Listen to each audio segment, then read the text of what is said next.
À cause du sang de l'agneau et la parole de leur témoignage. La parole de leur témoignage.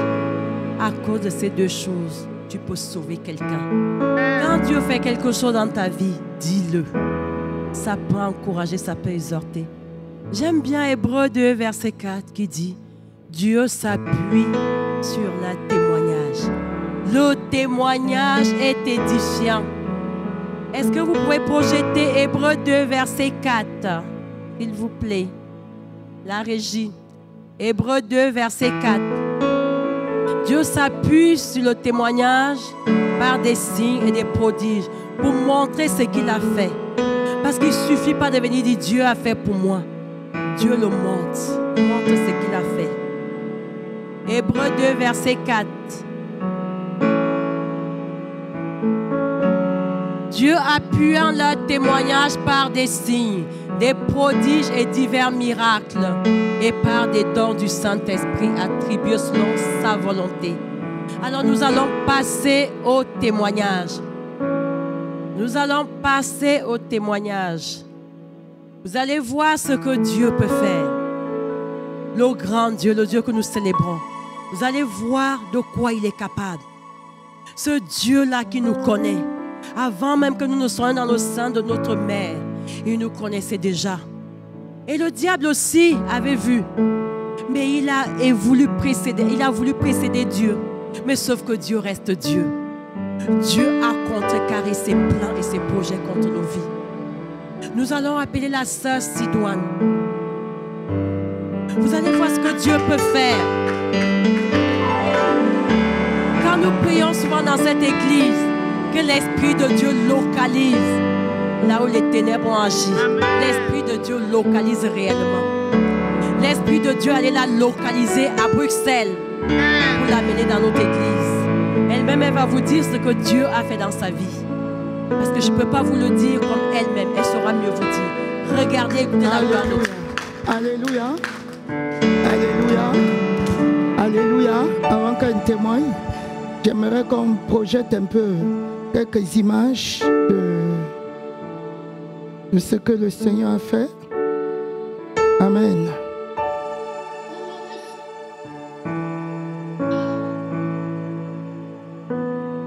Retirez le verset.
Alléluia. Applaudissons le Seigneur. Amen.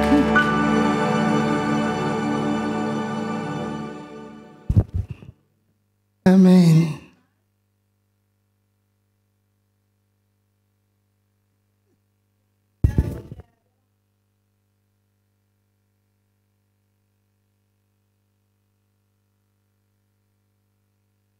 Je disais, quand je revois ces images et je vois ce que le Seigneur a fait pour moi, je repense à une parole que le pasteur Colette a dit tout à l'heure.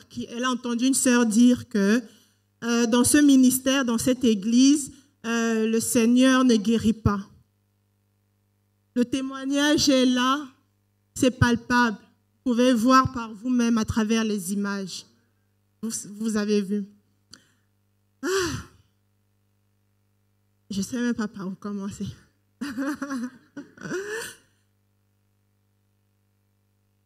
Excusez-moi, est-ce que vous pouvez... J'étais perdue au milieu du tempête. Tu es venu et tu m'as donné ta paix, ce qui s'étend.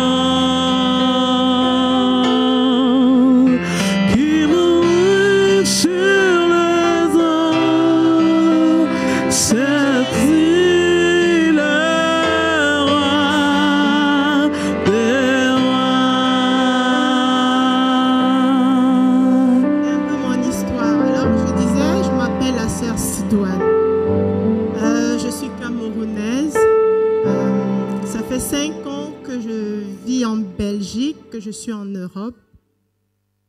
Et avant d'arriver en Europe, j'ai vécu des choses comme toute jeune fille. J'avais l'envie de réussir, de me marier, d'avoir des enfants. Alors j'ai commencé à me poser des questions sur ma vie. Je me questionnais au fur et à mesure le temps passait. J'ai fait de belles études. J'ai réussi dans mes études. Du moins par la grâce de Dieu. Parce que quand je revois ça, je me dis, comment j'ai fait pour être ici en ce jour? Et alors, à mesure le temps passait, je me questionnais. Et dans ma famille, j'entendais toujours parler de sorcellerie, tel est dans ça, mais je n'y prêtais pas trop attention. Et puis, je n'avais pas encore l'esprit de discernement, je n'étais pas encore dans le Seigneur. Donc, à mesure le temps passait, je me posais des questions. Alors, j'ai demandé à un membre de ma famille qui m'a proposé de m'aider à trouver des solutions par rapport à ces questionnements, ces problèmes. Et donc, ignorante aussi, cette personne ignorante aussi s'est dit, je vais t'amener chez des médiums, des marabouts, où on a effectué des lavages sur moi. Une fois, on m'a amené me laver dans une rivière. Il fallait se laver à une certaine heure précise. J'ai mangé des herbes. Je ne saurais même citer. J'ai bu des potions, mais magiques, soi-disant, qui allaient m'aider à réussir dans la vie. Et sans savoir que ces choses m'empoisonnaient mon âme, mon esprit, mon corps. Et ces choses s'entassaient dans ma vie. Et puis, le temps passé, j'ai continué à me poser des questions.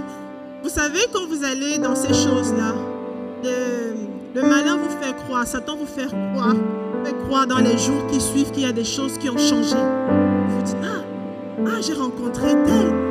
Je suis bien dans cette relation. Oui, il a beaucoup d'argent et tout. Ça veut dire que ça a marché, les lavages, tout ce que j'ai bu là-bas. Et pourtant, c'était le contraire. C'est la mort, en fait.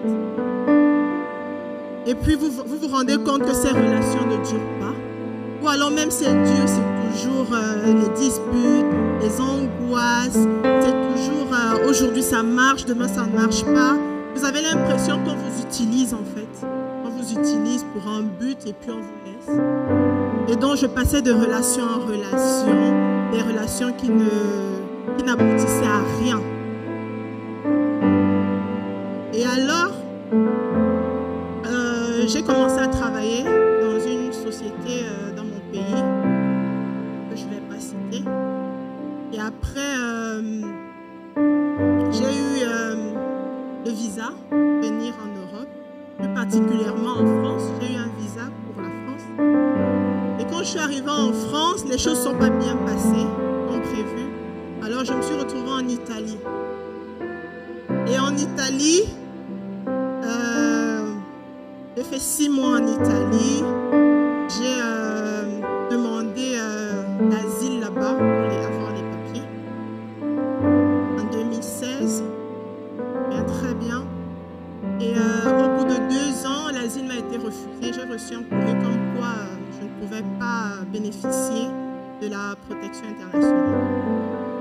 Ensuite, ayant fait les 6 mois, j'ai un membre de ma famille qui vit en Belgique, qui s'est dit autant mieux venir du côté de la Belgique, la famille se trouve.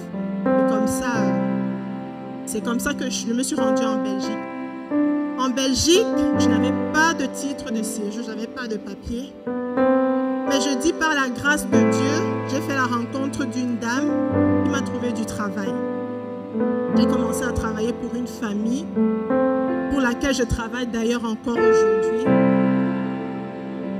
Mais j'étais troublée parce que je me disais, Seigneur, toutes les études que j'ai faites au Cameroun, tous les diplômes de droit que j'ai, comment est-ce que je fais pour me retrouver dans cet état, en train de faire quelque chose que j'ai jamais imaginé faire? Je savais que je vivais une vie qui n'était pas la mienne, mais n'ayant pas le discernement, je ne comprenais pas, mais je me disais, il y a des choses qui ne vont pas. Il y a une voix qui me disait, il y a quelque chose, Sidoine, qui ne va pas dans ta vie. J'ai continué à travailler pour cette famille. N'ayant pas de titre de séjour, trouver un travail, ce n'est pas facile quand on n'a pas un titre de séjour. Alors, j'ai persévéré. J'étais dans une relation, mais vraiment très toxique, avec un homme qui n'était pas certes marié, mais qui vivait maritalement avec une femme. Et il me l'avait caché. Quand j'ai découvert, il avait 3 enfants avec ma compagne. Quand j'ai découvert la super chérie, je me suis dit, Seigneur, sors-moi de là. Le Seigneur a commencé à faire, mais sans que je ne sache. Je suis sortie de cette relation qui me détruisait. Et ensuite, j'ai un membre de ma famille, une dame, une famille éloignée. Il m'a dit, ma fille, je vois comment tu souffres. Je prie dans une église en Belgique, je pourrais t'amener là-bas et comme ça tu pourras avoir une solution à tes problèmes parce que moi, je suis venue ici, j'ai perdu mon mari et l'homme de Dieu a prié pour moi et voilà. Donc j'ai commencé à aller dans cette église. Par la grâce de Dieu, j'étais protocole dans cette église. Et après le protocole, on m'a envoyé du côté de la sécurité parce qu'il y avait un peu de désordre là-bas. L'homme de Dieu m'a envoyé de ce côté pour mettre un peu de désordre parce qu'il disait que j'ai le sens de la responsabilité et que je pouvais redresser les hommes là-bas. Ce qui a été fait par la grâce de Dieu et les témoignages parlaient d'eux-mêmes. Ensuite, du jour au lendemain, l'homme de Dieu m'a enlevé de la sécurité. Je ne servais plus Dieu dans l'église. Donc j'allais comme un fidèle. Jusqu'à présent, je vivais comme une fidèle. Je m'assois et j'écoute la parole. Au fur et à mesure, le temps passait. C'est en 2018 que j'ai intégré cette église. Donc j'ai commencé à prendre ma vie spirituelle en main et vraiment au sérieux. Je me suis dit, je me déconnecte de tout ce qui pourrait me détruire. Je me consacre entièrement à Dieu. Ce que j'ai commencé à faire, je lisais la parole, je m'édifiais. Ma foi se consolidait au fur et à mesure.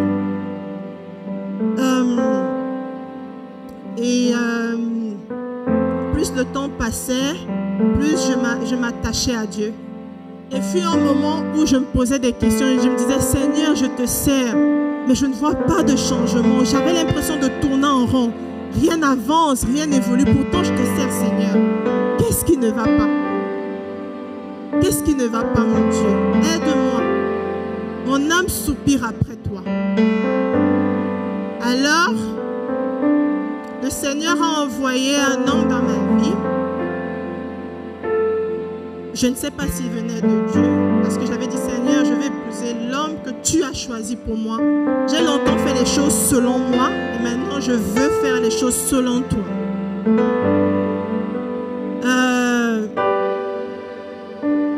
On a commencé les préparatifs pour un mariage, la bague de fiançailles et tout. Mais à la dernière minute, j'ai tout coupé. J'ai dit, je ne veux plus. Je ne veux plus. Je ne suis pas sûre que ce soit cet homme. Et après, j'ai fait la rencontre d'un autre homme qui m'a fait croire qu'il était l'homme de ma vie, qu'il allait m'épouser et tout ce qui va avec.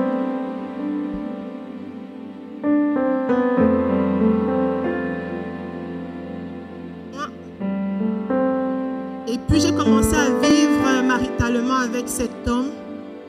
Et ce que je ne savais pas, c'est que c'était un envoyé du diable.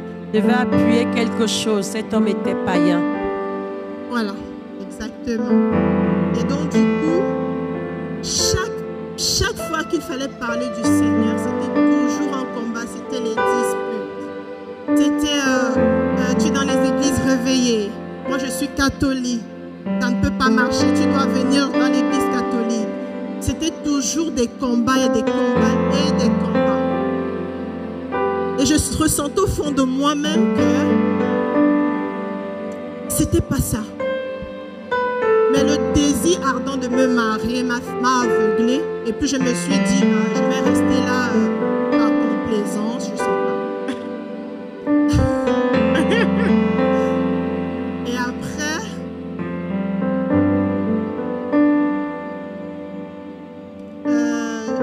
avant ça, je voudrais signifier que j'avais des douleurs atroces qui me lancinaient comme pas possible. J'avais mal au ventre, toujours et toujours des douleurs dans le ventre, toujours. Et une fois, l'homme de Dieu où je priais en Belgique m'a dit que c'était pas normal, que c'était pas des douleurs physiques, qu'elles étaient mystiques. Et que même si je vais à l'hôpital, on ne verra rien. Je me souviens très bien, oui, il avait dit. Alors, je vais éviter beaucoup de choses, beaucoup de détails. Je me retrouve une fois au mois d'août passé dans un hôpital hospitalisé à cause de ces mêmes douleurs qui ont commencé, je me souviens, en 2016. Mais elles venaient, elles partaient. Je me disais non, ça va passer. Je priais, je me disais c'est pas grave. Mais à partir de 2020, fin 2019, elles ont commencé à s'intensifier, mais de façon violente et intense. Et puis, un samedi, j'ai tellement pas dormi parce que mes nuits étaient troublées. J'étais vraiment... Mais je ne dormais pas. Et je me réveillais des fois avec des salives. Pendant près de 2 ans, chaque matin, je me réveillais avec la salive dans la bouche. Je ne comprenais pas. Je disais, mais c'est quoi ça? Chaque matin, j'avais une salive. Chaque matin, j'avais droit à ça. Je disais, Seigneur, qu'est-ce que c'est? Qu'est-ce que c'est que ça? Alors, je me retrouve à l'hôpital, on m'hospitalise. Le médecin me fait des examens. Il me dit, Mademoiselle Sidoine,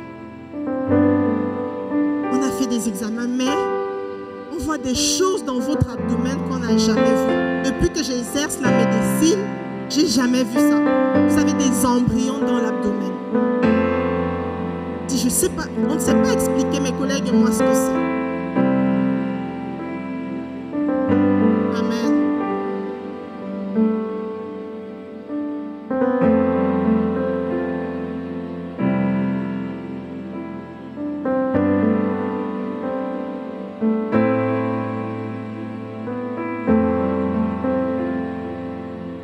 Alléluia, amen, amen. Alléluia. Donc je vais expliquer un peu ce qu'elle est en train d'écrire, parce que Elle parle des embryons. On voit des embryons. En réalité, quand on a fait sa délivrance, c'est vrai, elle a beaucoup salivé. Elle a évacué tout ce qu'elle décrit là. Tout a été évacué. Je peux dire que ça peut remplir un verre. Ce qu'elle a évacué, ça peut même plus. Ta tante est là, elle a assisté à la délivrance. Jusqu'un verre. Elle peut venir. Alléluia, elle peut venir. Donc, ça peut remplir plus qu'un verre. Même 2 verres, 2 grands verres. Tout ce qui est sorti, tout ce qu'elle a évacué. De plus, ce serpent qui lui causait des troubles avait fait des œufs. Quand on détruisait les œufs, même les œufs éclataient et on voyait. Alléluia. Vous n'avez pas eu toute sa délivrance, mais vous verrez. Amen. Vous allez voir qu'il y avait vraiment des embryons qui l'empêchaient de procréer normalement, puisque l'ennemi voulait bloquer sa vie totalement, définitivement, bloquer sa vie maritale, bloquer sa vie tout court. D'ailleurs, il a dit, je suis venu pour la détruire, pour détruire tout ce qu'elle fait, parce qu'elle est prophétesse. Alléluia. Amen. C'est ça.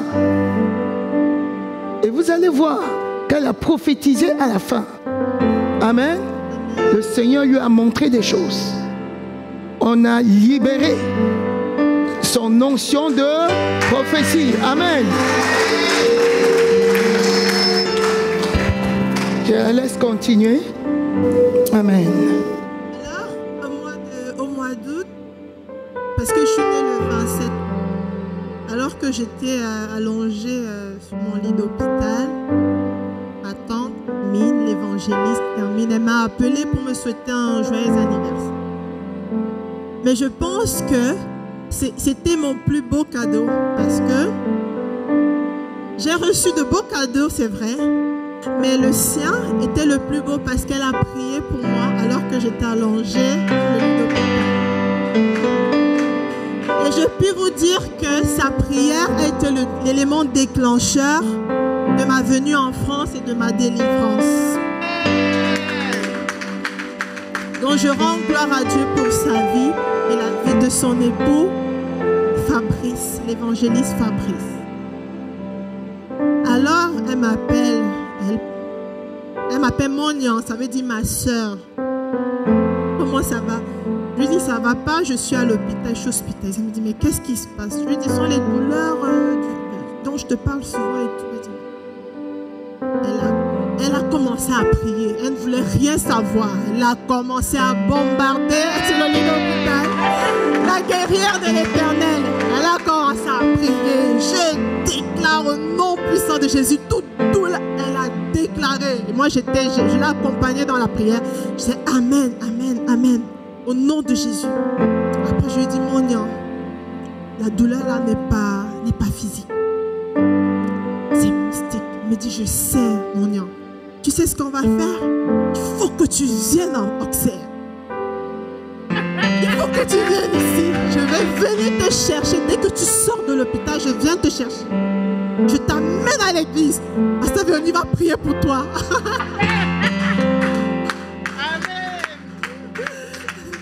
Il dit, ça ne peut pas continuer comme ça. C'est ça qui bloque. Je suis sûre que ce sont ces douleurs qui bloquent. C'est quoi ça? Elle était vraiment une colère sainte comme ça. Elle rigole pas.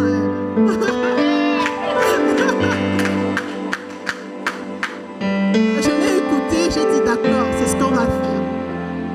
Alors je suis sortie de l'hôpital. J'ai commencé à arranger ça pour notre déplacement. Où je travaille de lundi à vendredi et il y a quelqu'un d'autre qui travaille le week-end. Et cette personne a un enfant qui va à l'école. Je me suis dit, Seigneur, tu veux que j'aille à Auxerre? Et comment je vais faire pour prendre? J'ai appelé maman, voilà, j'ai appelé maman. Je lui ai fait part. J'ai dit à maman, moi j'ai proposé à maman de venir pour un week-end. Elle dit, quoi? Tu viens pour 15 jours, 2 semaines.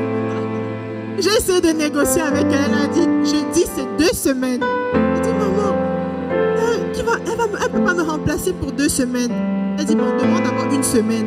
Et si si ce n'est pas possible, alors si 2 semaines, ce n'est pas possible, tu demandes 1 semaine. Alors moi, je disais, Seigneur, je vais faire comment? Est-ce que ma collègue elle va accepter de me remplacer pendant 2 semaines?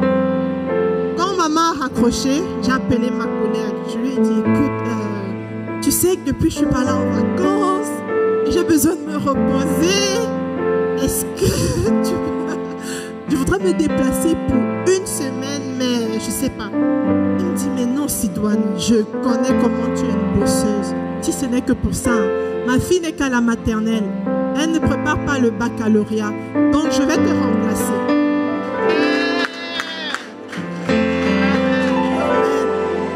Après, il dit, mais en fait, c'est même pas 1 semaine. Hein. C'est Dieu. Il dit, même si c'est pour 1 mois, je vais te remplacer.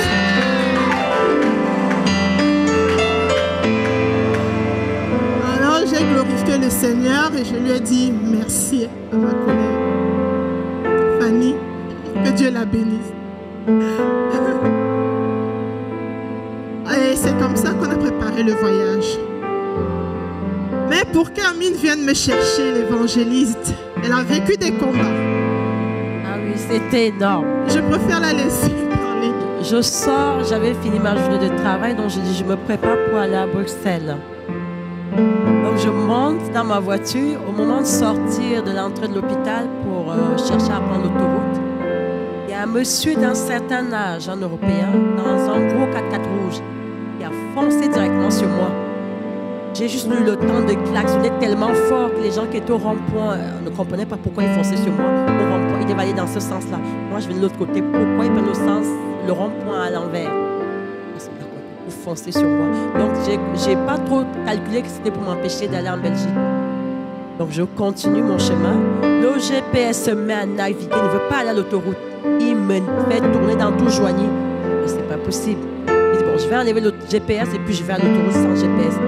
Non, Fabrice m'a demandé de suivre un itinéraire. Je vais sur cet itinéraire-là. Donc, je remets mon GPS finalement, je me mets à prier et puis finalement, j'arrive à l'autoroute. Je continue à avancer. J'arrive chez elle. À la sortie de la voiture, il y a une voiture qui fonce en sens inverse pour foncer sur moi pendant que j'ouvre la portière. J'ai crié à la dame, mais vous ne voyez pas que je suis en... Et là, la dame a dit, elle a fui. Elle s'est retournée, elle a démarré, sa voiture est partie. Donc, j'arrive chez elle. Avant d'arriver, déjà, trop de problèmes. Elle devait m'attendre chez elle. Elle avait fini sa journée à 16h. Impossible. Oui, en fait, c'est parce qu'il a fallu que ce jour-là, qui est la journée de grève nationale. Donc, il fallait absolument que ce soit ce jour. L'ennemi avait vraiment programmé. La semaine était passée, mais le jour où Hermine décide de venir me chercher, c'était la journée de grève nationale. Je n'étais pas au courant parce que je travaille un peu hors de Bruxelles, dans un petit village. Alors, je n'étais pas au courant. Et la personne, Fanny, qui devait venir me remplacer, elle me dit, est-ce que tu sais que c'est la grève? Je suis à la gare depuis, j'attends le bus, il n'y a pas de bus. Je dis, c'est pas possible. Et moi, il y a ma tante qui arrive aujourd'hui pour me chercher. Elle me dit, mais comment on va faire? Elle me propose que son copain vienne me chercher, mais il n'était pas encore libre, il était occupé. Alors c'était vraiment compliqué. J'ai eu le bus, il était 17h30 et Hermine était déjà là, elle était devant ma porte. Elle avait sonné, je n'étais pas connectée, elle m'a appelé. Tout était vraiment mis en place pour qu'on ne se connecte pas, pour que je n'arrive pas. Et par la grâce de Dieu, j'ai réussi à arriver à Bruxelles, j'ai réussi à arriver chez elle. Et maintenant, l'ennemi a commencé à attaquer de son côté. À un moment, j'étais fatiguée, j'ai dit, Sidoine, il est 20h moins le quart. Je suis à Bruxelles après une journée de travail depuis 17h. Il est 20h moins le quart. Je pense que je vais reprendre la route pour rentrer. Tu vois, dans sa copine qui appelle, un numéro que je ne connais pas, je décroche, elle me dit, tante Hermine, je dis, qui es-tu? Tu me connais où? Pourquoi tu m'appelles? Elle me dit, je suis l'amie de Sidoine. Je dis, mais pourquoi tu m'appelles? Sidoine est où? Elle me dit, Sidoine est bloquée, elle a eu un premier à grève. Tu comprends tout maintenant. Donc l'ennemi avait tout mis en place pour que ça n'arrive pas. Bref, je vais vous couper les détails. Maintenant, au retour, pour la ramener, le combat continue. Un monsieur qui se met à nous poursuivre sur l'autoroute. Dès que j'avance, il vient se mettre devant moi, il me bloque pour que je n'avance pas. Comme ça, dès que si je change de voie, je cogne celui qui est derrière moi. Dès que je change de voie et un autre toute la route pendant une demi-heure, il me regarde et me dit, mais comment tu fais pour garder ton calme avec tout ce qu'on vit là sur l'autoroute? J'ai dit, ne t'inquiète pas, le Seigneur au contrôle. Rien ne nous arrivera. Cet homme-là partira. Et pendant... Amen. Amen. Et pendant que cet homme faisait tout ça là, c'était un Européen hein, dans une Audi. Pendant qu'il faisait ça, qu'il cherchait à me pousser à aller à l'accident, je ne faisais que le bénir. J'ai dit, Seigneur, je te prie de bénir cet homme, de l'aider. Délivre le Seigneur, délivre cet homme, parce que c'est un esprit qu'il utilise. Et il était en train de me maudire, il faisait les imprécations avec ses mains à mon montant. Et je ne le regardais même pas, j'étais en train de prier. Je ne regardais pas, il faisait les signes d'imprécation vers nous. Sidoine me dit, il fait des signes, il dit, ne regarde pas ça, continue à prier. Et on le bénit, on bénit le Seigneur. Donc on a continué à faire ça. Et on est arrivé. Amen. Amen. Amen. Amen. Décris-nous un peu ce que tu as ressenti pendant ta délivrance. Alléluia. Amen. Amen. Vous savez, un enfant de Dieu, un chrétien, doit absolument passer à la délivrance. Au moins une fois dans sa vie. Parce que des fois, on est là, on se dit on est enfant de Dieu, on vient à l'église, tout va bien. Mais vous ne savez pas ce que nous portons comme charge en nous. Des fois, on peut être utilisé dans la sorcellerie, on peut être connecté à une secte, à des choses occultes, mais on ne le sait pas. Donc, c'est un petit conseil, un chrétien disciple, un véritable chrétien disciple devrait passer à la délivrance et vous verrez des choses. Pendant ma délivrance, pour ceux qui ont déjà fait une délivrance, ce que j'ai ressenti, je ne sais pas si c'est pour tout le monde, on a l'impression qu'on est dans un coin et on observe des choses. Donc, pendant que maman me délivrait, faisait ma délivrance, j'avais l'impression d'assister à tout, mais je ne peux pas m'exprimer. Donc, mon corps est... Je suis dans un coin et je regarde comment l'ennemi parle à travers moi. J'ai envie de dire, mais non, mais il n'y a pas moyen, parce que tu n'as pas le contrôle de ton corps, ce n'est pas toi. Puisque la preuve que l'ennemi existe, les esprits malins existent, c'est que tu sais bien que tu es dans un coin, mais ce n'est pas toi qui parles, c'est quelqu'un d'autre qui parle à ta place. La sorcellerie existe, hein, je vous le dis. Je vous le dis. Hein. Et donc, j'entendais des choses, je voyais des choses, je ressentais des choses, mais ce n'était pas moi. C'était pas moi. C'était les esprits qui se manifestaient en moi. Amen. S'il vous plaît. Alléluia. Amen. La dernière partie. Non, avancez, s'il vous plaît. On a déjà vu ça. Voilà les papiers.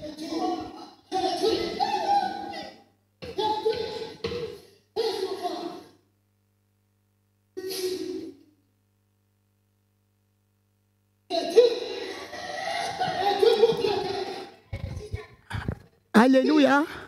Juste, vous mettez pause. Amen. Vous voyez, l'ennemi dit qu'il a bloqué ses papiers. Il a bloqué. Amen. Vous êtes dans cette situation où depuis 5 ans, c'est anormal. Anormal. Vous êtes arrivé quelque part. Vous voulez vous installer. Vous êtes enfant de Dieu. La terre nous appartient. C'est Dieu qui a créé ce monde. C'est Dieu qui a créé l'univers. Tu as le droit d'habiter où tu veux. Alléluia. Amen. Tu arrives quelque part, tu veux t'installer. C'est bloqué. Ne pense pas que c'est normal. Ne pense pas que c'est le racisme. Alléluia. C'est l'ennemi. Il dit, je détiens ces papiers.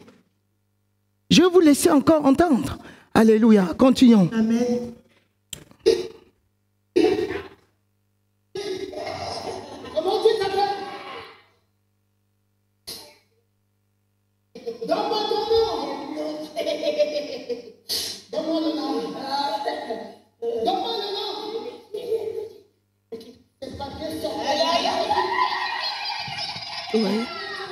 Vous voyez? Comment tu as fait pour bloquer ces papiers? Comment tu as fait pour bloquer? Comment tu as fait pour bloquer? Elle a tout réussi de bloquer. Comment tu as fait? Comment tu as fait? Le feu sur tous tes cheveux. Le feu consume tes cheveux. Tu n'auras plus de cheveux. Je consume tes cheveux maintenant. À vite. Le feu descend sur tes cheveux. Le feu descend. Tes cheveux prennent feu. Les cheveux prennent feu. Les cheveux prennent feu. Les cheveux prennent feu. Les cheveux prennent feu. Les cheveux prennent feu. Les cheveux prennent feu. Je mets le feu dans tes cheveux. Le feu dans tes cheveux. Le feu dans tes cheveux. Le feu dans tes cheveux. Je mets le feu dans tes cheveux. Je mets le feu dans tes cheveux. Dans la pile de ténèbres.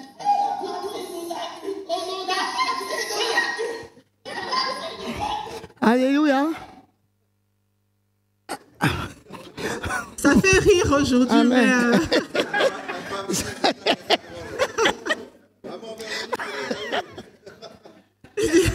parce que les démons disent, la femme-ci nous a finalement eu. Pourquoi elle est venue en France? Amen. Donc vous voyez pourquoi l'ennemi, parce que à travers sa délivrance, on voit le cheminement. Elle a fini par arriver en France alors que l'ennemi avait empêché. Vous avez entendu? Il a tout fait pour bloquer. Il dit tout ça pendant sa délivrance. Le malin qui bloquait, l'esprit de sorcellerie familiale qui bloquait les papiers, qui bloquait sa vie, dit bien j'ai tout fait pour qu'elle ne puisse pas arriver ici. Elle est finalement arrivée. Hier, on était cachés, mais aujourd'hui, elle nous a eus. Alléluia. Et, amen. Alléluia. Amen. Finalement, elle était délivrée ainsi. Et d'autres esprits encore. Vous avez vu au départ l'esprit de serpent qui bloquait même son mariage. Et aussi, si on continue, vous allez voir que sa destinée divine avait été bloquée. L'onction de prophétie qui est en elle, l'ennemi détenait l'étoile. L'ennemi détenait deux choses. Les papiers pour lui permettre de s'installer et l'étoile. Son étoile était bloquée pour qu'elle ne puisse pas avancer dans le ministère, pour qu'elle ne puisse pas accomplir son don. L'ennemi détenait. Quand on arrache, c'est compliqué. Alléluia. Vous aurez le temps de bien visionner cette vidéo, sa délivrance. Amen. Et ce témoignage. Alléluia. Et vous allez voir qu'à la fin, elle va prophétiser. Amen. Amen. Alléluia. Amen. Je laisse continuer un peu et puis... Et donc, alléluia. Il y a une séquence qui me revient. Pendant que j'étais à l'hôpital, un membre de ma famille m'a appelé. Elle me dit, mais qu'est-ce que tu as, même? Je dis, mais c'est les douleurs dont je me plains depuis des années. Après, elle me dit, mais c'est quoi? Elle dit ça en Ewondo. Elle dit, c'est quoi? Tu as les poissons dans le ventre. Je dis que j'ai mal, mais pourquoi est-ce que toi, tu parles de poissons? Et pendant ma délivrance, les esprits malins disaient, on a mis des poissons dans son ventre. Donc, c'est pas le poison, les poissons dans les aides, les poissons. Voilà. Et donc, pendant ma délivrance, il y avait un esprit géant, l'esprit dominateur, qui accompagnait d'autres esprits. Et des noms ont été cités, mais que je vais taire pour éviter certaines haines ou des combats encore. Et alléluia. Voilà. Ça, c'est la prophétie. Amen. Amen. Alléluia. Donc là, Son ministère prophétique est libéré. Elle est en train de prophétiser.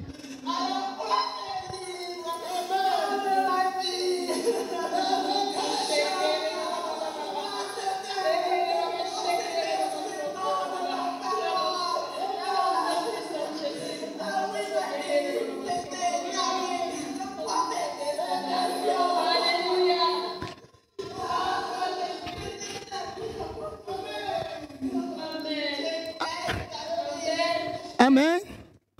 Amen. Vous avez entendu? Dieu lui parle. Dieu lui a donné des chandeliers. À 7 branches, elle le décrit. Alléluia. À la fin, son ministère prophétique a été libéré. Elle a prophétisé. Alléluia. Amen. Dieu lui a donné le chandelier. Il lui a donné les livres. Le livre, c'était en or. En or, la Bible. Alléluia. Et il lui a demandé d'avaler. Et elle a avalé. Amen. Amen. C'est merveilleux. Oui. Et donc, quand toutes ces choses sont sorties, et puis maman a commencé, pasteur Véronique a commencé à dire que son ministère, son don de prophétie, tout ce que vous avez volé, parce qu'en fait, il faut noter que j'étais vraiment combattue à cause de mon ministère, de mon appel. Parce que l'ennemi disait, elle va nous détruire, elle va dévoiler tout ce qu'on fait, parce qu'elle a une grande destinée. Et on l'a connectée à des hommes qui n'étaient pas, juste pour me détourner de ma vie. Donc je voudrais vous dire, des gens ici, vous vivez une vie qui n'est pas la vôtre, mais vous ne le savez pas. Il faudrait vraiment demander au Saint-Esprit, à l'Éternel, de vous connecter à la vie qu'il a prévue pour vous. Parce que j'ai longtemps, pendant 16 ans, plus de 16 ans, d'après ce que l'ennemi disait, il m'a fait vivre une vie qui n'était pas la mienne. J'avais parfois des moments des envies suicidaires. Une fois, je l'ai d'ailleurs dit à ma tante, une fois quand je rentrais du travail, l'ennemi m'a dit, jette-toi dans la voie ferrée pour que le train vienne passer sur toi. Donc je voulais me jeter parce que rien n'allait dans ma vie. J'étais confuse, je ne savais même, j'étais perdue. J'étais perdue, mais par la grâce de Dieu, maintenant je connais où je vais. Le Seigneur m'a montré clairement ce qu'il attend de moi et la mission que je dois accomplir. Et vous savez, chacun d'entre nous ici, vous n'êtes pas venu sur terre pour vous balader. Chacun d'entre nous a une mission bien précise que l'Éternel lui a assignée. Et donc il est important de vraiment demander au Saint-Esprit, Seigneur, quelle est la mission que tu m'as donnée, que tu m'as assignée, afin que je ne parte pas de cette terre comme ça. Il y a des gens qui ont des appels sur leur vie, mais qui sont mortes sans avoir exercé mais le brin de ce que l'Éternel a mis en eux. Et donc, pendant le moment de prophétie, j'ai eu une vision, je prophétisais en esprit. Maintenant, c'est clair. Je voyais, parce que ça se passait là, quand la délivrance est finie, l'Éternel a maintenant mis cette faveur. Parce que pendant que maman faisait ma délivrance, elle a parlé de la faveur divine. Que tout ce que l'ennemi m'a pris, elle l'arrache au nom de Jésus et elle me le restitue. Et pendant qu'elle a fait cette prière, quand la délivrance est finie, j'ai eu une vision. J'ai vu un homme habillé, vêtu de blanc, assis sur un trône. J'étais en train de décrire. Dans la vidéo, je décrivais clairement ce que je voyais. Un homme vêtu de blanc, avec une barbe blanche, assis sur son trône. Il tenait le chandelier. Et le chandelier, il me l'a donné par la main droite. Il dit, tiens ce chandelier, il y avait des bougies allumées. Et la main gauche, il avait un livre d'or. C'était la parole de Dieu. Un grand livre, avec des pages dorées. C'était la parole de Dieu. Et il m'a demandé, ma fille, es-tu prête? Amen. Ma fille, es-tu prête? Il m'a posé la question 3 fois. J'ai dit, oui, papa, je suis prête. Alléluia. Amen. Et du coup, si vous regardez sur la vidéo, j'ai la main droite fermée, le champ. Et la main gauche tendue. Le livre qu'il m'a donné, il m'a dit, avale. Donc mange la parole. Je t'aiguise pour la mission pour laquelle je t'ai appelé.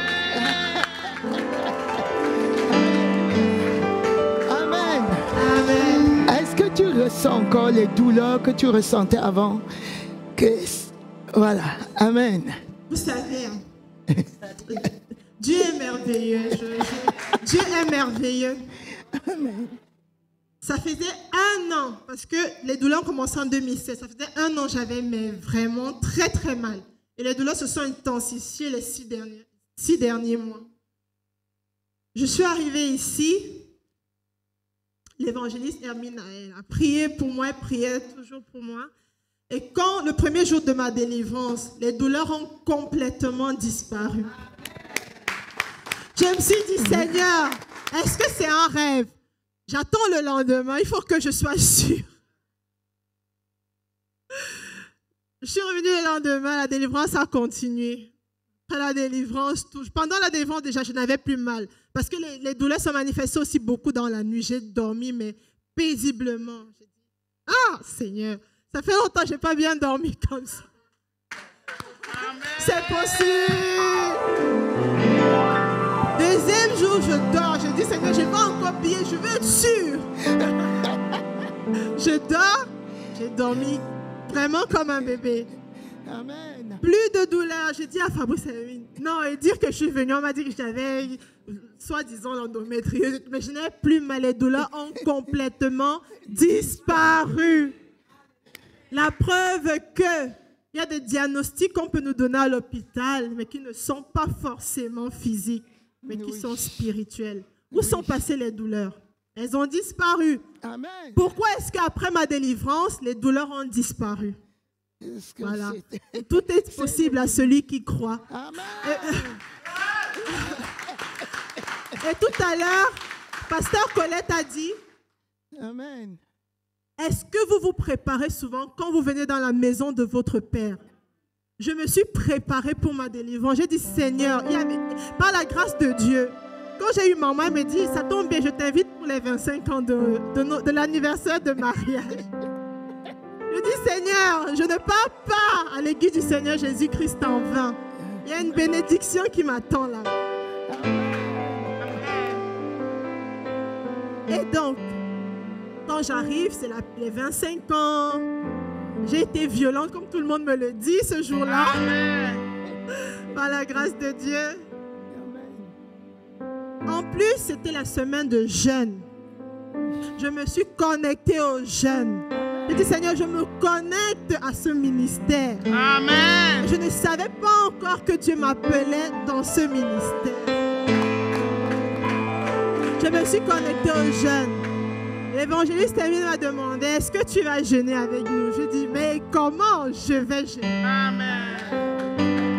Alors, je me suis mise en jeûne avec tout le monde. Donc, je me suis préparée spirituellement, physiquement, pour ma délivrance. Donc, comme il disait, il est important de se préparer.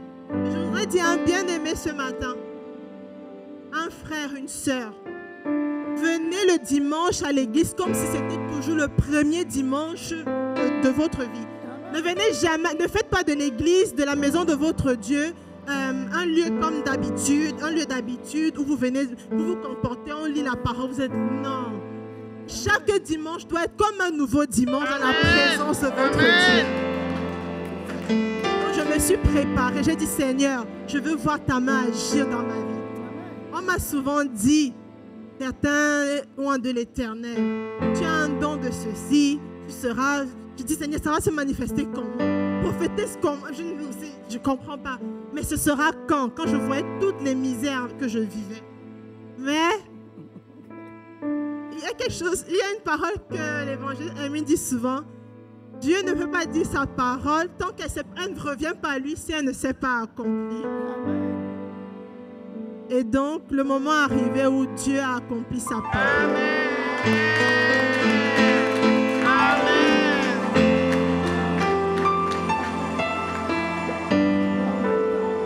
Elle donne des conseils, alléluia. Elle donne des conseils. Est-ce que tu as un mot de la fin? Amen. Donne un mot de la fin, un conseil pour chacun. Vous savez, quand j'ai vu papa et maman hier, j'ai dit surtout à maman que j'ai honte que le peuple de Dieu voit ces images. Et papa dit, mais comment tu peux avoir honte? Ça pourrait édifier quelqu'un. C'est ce qui constitue la honte qui serait une bénédiction pour toi et pour un frère, une sœur. Et il m'a pris l'exemple de Jésus. Il a dit, tu vois, Jésus est mort à la croix. Il a été humilié, même par le brigand. Les gens disaient, mais si tu es le Fils de Dieu, délivre-toi toi-même. Mais comme Jésus avait une mission à accomplir, cette humiliation, cette honte qui a constitué l'œuvre de la croix, c'est cette soi-disant humiliation qui a dépouillé Satan. C'est cette soi-disant humiliation qui a détruit Satan. Amen, amen, amen. Donc, c'est pour dire, quand l'ennemi est... Quand on est sauvé, quand on est délivré, Satan est affaibli. Au nom de Jésus. Ce que je voudrais dire à un bien-aimé ici, c'est que vous voyez, moi j'ai été longtemps dans la souffrance, dans comment je vais dire, dans la destruction. L'ennemi m'a criblé pendant longtemps comme un froment, comme la parole le dit. Je viens de loin, de la Belgique, et je suis venu recevoir ma délivrance en France, dans la maison, dans l'église du Seigneur Jésus. Amen. Je voudrais vraiment vous dire, mon frère, ma soeur, vous êtes dans la maison de l'Éternel. L'Éternel agit dans sa maison. L'Éternel agit à l'église du Seigneur Jésus-Christ. Je ne le dis pas par publicité, mais c'est ce que j'ai vécu. Donc tu ne peux pas être dans la maison de ton Père et tu ne reçois pas ce qu'il a prévu pour toi. Moi, je viens de loin et je suis venu recevoir ma délivrance, ma guérison à l'église du Seigneur Jésus-Christ. À plus forte raison, toi qui es ici tous les dimanches, ici c'est ta maison. Ne négligez pas. Ceux qui se posaient encore des questions se questionnaient. L'église du Seigneur Jésus-Christ, il y a la vie dans cette église. Le Dieu vivant est dans cette église. Et la preuve, je ne sais pas si en image on peut le montrer, parce que le Seigneur dit, je suis établi dans cette église. Et il dit dans l'église du Seigneur Jésus-Christ. Il le dit, le Seigneur parle à travers moi dans cette vidéo. Donc ce n'est pas une publicité ou bien une invention, c'est réel. Vous êtes bénis d'avoir l'apôtre Hubert et le pasteur Véronique. Et je vous supplie vraiment de continuer à prier pour eux. Et je voudrais aussi dire, il y a des comportements qu'on peut avoir, mais on ne sait pas qu'il y a un esprit qui se cache. On peut avoir un caractère, la colère. C'est un esprit qui se cache derrière la colère. Il y a un esprit qui se cache. On peut être mal éduqué, on répond mal, irrespectueux, on se dit c'est normal. Aucun mauvais comportement n'est normal, mon frère, ma soeur. Aucun mauvais comportement n'est normal. Il se cache toujours quelque chose derrière. Donc prions sans cesse comme la Bible le dit. Amen. Amen.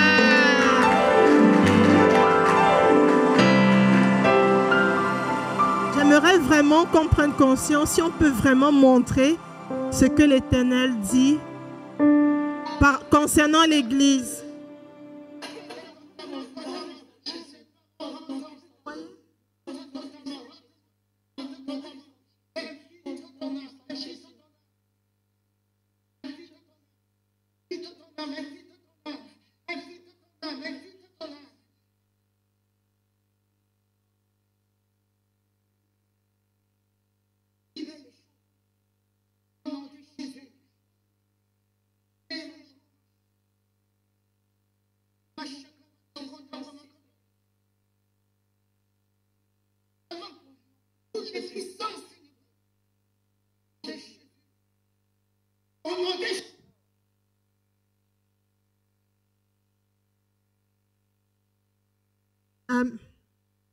Voilà, donc voilà, merci beaucoup. Alléluia.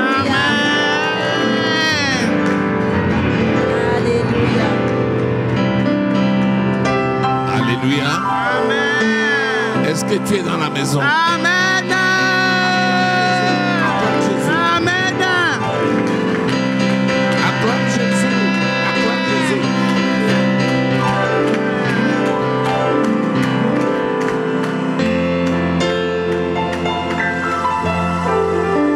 les choses ne se passeront pas toujours comme nous avons prévu. Et même les cultes ne se passeront jamais de façon stéréotypée. Amen. Je ne savais pas que le culte d'aujourd'hui allait se passer comme c'est en train de se passer. Amen. Et je suis en train de suivre le Saint-Esprit dans la direction vers laquelle il est en train de nous amener. Ce témoignage que vous avez entendu, c'est parmi les témoignages que le Seigneur a envoyés dans cette assemblée. C'est peut-être une goutte d'eau dans la mer. Mais c'est tellement puissant parce qu'il s'adresse à chacun. Vous voyez, il était prévu 2 témoignages comme celui-ci. Mais aujourd'hui, on va se limiter à 1. Parce que le Saint-Esprit m'a dit que le prochain témoignage qui devait avoir lieu aura lieu la semaine prochaine. Et dimanche prochain, vos yeux verront, vos oreilles entendront des choses inouïes. Comme l'apôtre Paul dit, des choses qui relèvent du 3e ciel. Des choses que peut-être même votre cerveau n'a jamais pensé, mais que Dieu fait. Alléluia. Amen. Donc le prochain témoignage aura lieu la semaine prochaine et c'est un témoignage de choc. Alléluia. Les témoignages se feront sous le même format pour aider chacun à pouvoir comprendre le mystère qui se cache dans sa vie. Parce qu'aujourd'hui, ma fille est libérée. Elle sait maintenant exactement pourquoi elle a été appelée. Et elle connaît le chemin de sa destinée. Et elle connaît où elle va. Et ça, je bénis le Seigneur pour cela. Amen. Amen. Amen. Ma fille, comme on dit, ça ne fait que commencer. Amen. Le meilleur est à venir. Amen. Fais de l'Éternel et de la parole de Dieu le standard de ta vie. Amen. Et tu verras l'accomplissement. Chaque détail que tu as vu là, c'est une page du livre de ta vie. Et le Seigneur te fera parcourir toutes ces pages jusqu'à la fin. Au nom de Jésus. Alléluia. Amen. Ça passe par l'enseignement. Tu peux obtenir le ministère prophétique. Et le même ministère prophétique peut te détruire et détruire les autres si tu n'as pas la connaissance. C'est pourquoi maintenant que tu es dans la maison, attache-toi maintenant à la parole. Ça, c'est le travail d'un apôtre. Il n'y a pas d'apôtre sans prophète. Et quand un ministère apostolique est établi, l'apôtre va toujours élever autour de lui des prophètes. Amen. Parce que Dieu élève un prophète, pas les apôtres. Pourquoi? Parce que le prophète reçoit des choses, mais il faut le structurer pour permettre que cela puisse édifier les autres et aider les autres à marcher dans leur destinée. Amen. C'est pourquoi maintenant, attache-toi à la parole. Fuis le péché. Amen. Marche selon l'esprit et tu verras ta vie. Oh là, tu n'avais pas encore vécu. C'est maintenant qu'elle va commencer. Amen. Alléluia. Alléluia. Que Dieu te bénisse. Que Dieu te garde. Reçois toutes les ressources. C'est-à-dire la capacité de l'esprit à te conduire de gloire en gloire, de victoire en victoire, Amen. au nom de Jésus-Christ. Acclame Jésus, acclame l'Éternel. Tu peux mieux faire. Tu peux mieux faire. Amen. Amen. Alléluia. Amen. C'est le seul témoignage pour aujourd'hui. Samedi prochain, dimanche prochain, c'est un autre témoignage sous le même format. Puis après l'autre dimanche, il y a encore un autre témoignage sur le même format. Vous avez vu le Seigneur à l'œuvre dans la vie de Mireille ici. Et il y a la suite. Vous allez voir comment le Seigneur l'a déjà positionné par rapport à sa destinée. Amen. Alléluia. Et ainsi de suite, chacun verra clair dans son appel et vers où le Seigneur l'envoie. Que le nom de l'Éternel soit glorifié. Amen. Alléluia. Amen. Alléluia. Quand je vous disais Hébreux 2, verset 4, le Seigneur s'appuie sur nos témoignages. Aïe, c'est énorme. C'est énorme. Je sais maintenant pourquoi j'ai été combattu. Il ne fallait pas que j'arrive à Bruxelles. Voilà. Seigneur, merci. Comment ne pas rendre grâce à Dieu? Nous allons